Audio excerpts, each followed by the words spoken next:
রান্না করতে গিয়ে তাড়াহুড়া করলে কিন্তু রান্নাটা আসলে মজাও হয় না, আর তেমন কিন্তু কালারও সুন্দর হয় না। রান্না করতে গেলে একটু আস্তে আস্তে করলে কিন্তু এক ভাই আমার বাসায় মাছ পাঠাইছিল সকালবেলা, ভাবছিলাম মাছটি আমি নাস্তা খাইয়া তারপরে মাছটি কাটমু, পরে আবার ভাবলাম না, মাছটি যদি নরম হয়ে যায় আগে আগে কাটি কাটটা তারপর নাস্তা খামু পরে। তো পরে মাছটি কাটতে গিয়ে দেখি দুইটা মাছ মোটামুটি নরম হয়ে গেছে, এই মাছটি আসলে খাওয়ার উপযোগী না। তো যেই মাছটি ভালো আছিল ওই মাছটি কাটলাম, আর এই মাছটি একটু আস্তে আস্তে করে রাইখা দিলাম, মানে শুধু খালি আইস ছাড়াই আর কি। তো পরে ভাবলাম এই মাছটি দিয়ে একটা মজা রান্না করি। এই রান্নাটা কিন্তু অনেক আগে আমি খাইছিলাম। তো এটা আমরা যখন ছোট আছিলাম তখন দেখতাম পুকুরে মরা মাছ পাইলে আমার দাদি মাছটারে অনেক সুন্দর করে সিদ্ধ করতো, সিদ্ধ করে তারপরে হলো এরকম মাছের ঘাড়া রানতো আর কি। কেউ এই মরা মাছের রান্নার আর কোনো নাম আছে কিনা আমি জানি না, তবে এই নামে আমি জানি, এই নামটাই আমি মানে ভিডিওতে বলার চেষ্টা করলাম আর কি। প্রথমে আমি মাছটারে সিদ্ধ করে নিয়েছিলাম, সিদ্ধ করে মানে ছোট বড় সব কাটা ছাড়াই নিয়েছি, ছাড়াইয়া তারপরে চুলাতে ফ্রাই প্যান বসাইয়া প্রথমে পেঁয়াজ দিয়ে দিছিলাম, পেঁয়াজ দিয়ে তারপরে দিয়ে দিছিলাম মরা মাছ। মরা মাছের সাথে কিন্তু আবার সব মশলা দিছিলাম, একটু করে মশলাটা আসলে ভিডিও করা হয়েছে না। সব মশলা দেওয়ার পরে কিন্তু একটা জিনিস বাদ পড়ে যায়, এটা হলো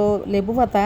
এই রান্নার মূল উপকরণে হলো লেবু পাতা দিয়ে রান্না করে, লেবু পাতা আর হলো সরিষা বাটা। তো আমি সরিষা বাটাও দিয়ে দিছি। তারপরে আমার বাসায় যত মশলা আসলো আদা রসুন তারপরে জিরা গুঁড়া গরম মশলার গুঁড়া সবকিছু মাছের সাথে আমি মাখাইয়া তারপরে মাছটা দিয়ে দিছিলাম। দিয়া তো যে ফ্রাই প্যানের প্রথম বসাইছিলাম ওইটার মধ্যে মনে হয় উল্টাইতে পারতাছিলাম না, তো পরে আবার আরেকটার মধ্যে নিয়ে তারপরে ভালো করে উল্টে উল্টে এর লাল লাল করে ভাজা ভাজা করে নিয়েছিলাম।